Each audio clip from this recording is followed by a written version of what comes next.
Joining us now to take a look at the numbers and what they mean is Mr. Philippe J. Fournier of 338 Canada. Sir, welcome to Forum Daily. Good evening, Ms. Rajan. Now, let's start with a quick overview of where each party stands currently when it comes to voter projections, sir. Well, we have to remember that there are many polls and many polling firms during a campaign, and so we have to calculate the sort of average. So my website that takes all these polls from professional firms and outputs some numbers. So right now, as you said, 35% seems to be the average for the governing Liberals. The Conservatives have taken a few points back from the Liberals. They're at 29 to 30% on average. The NDP has been rising of late. They're at 20%. And the Bloc Québécois is still hanging on to the 30% mark in Quebec. So right now, as things stand, we see the most likely scenario as being a Liberal minority again. And what about each party leader? How are they stacking up individually, and how might that affect the race, sir?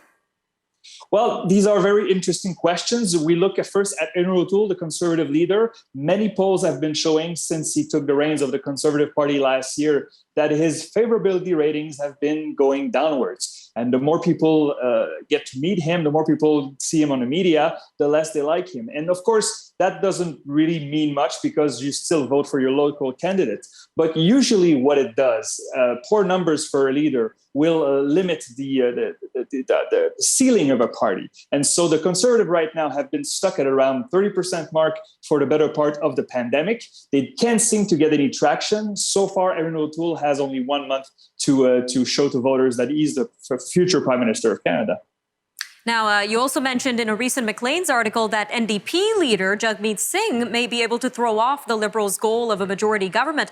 So can you tell us a little bit more about this?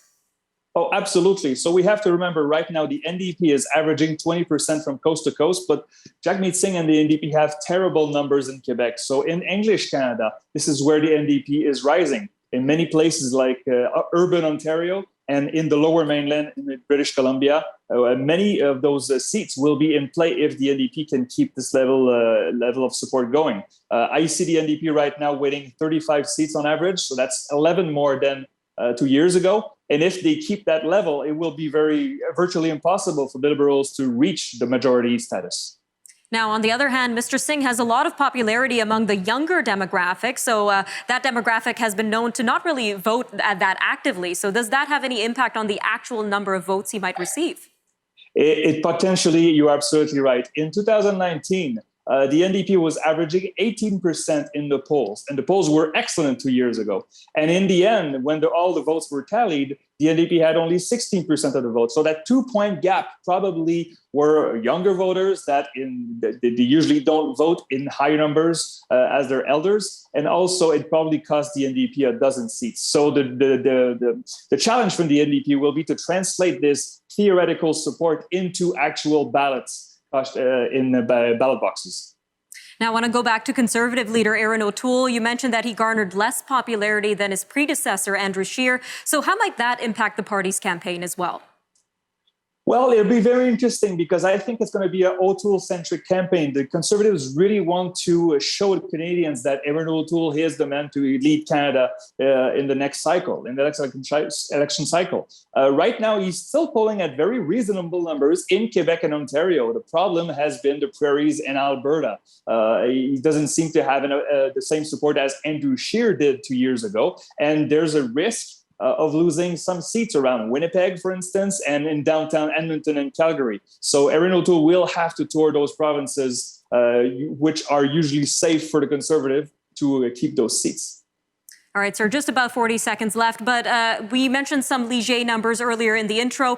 Can you explain the difference between 338 Canada's projections compared to these polling numbers? Absolutely. So 338 Canada is an electoral model that I conceived that used demographic data and all the polling numbers. So, of course, the polling data is very important to the model, but pollsters get to analyze the popular vote. I get to translate this popular vote into a seat projections to know who is going to win in all 338 electoral ridings. So this is what I do. Definitely something to keep an eye on, sir. Thank you again for joining us today on Forum Daily.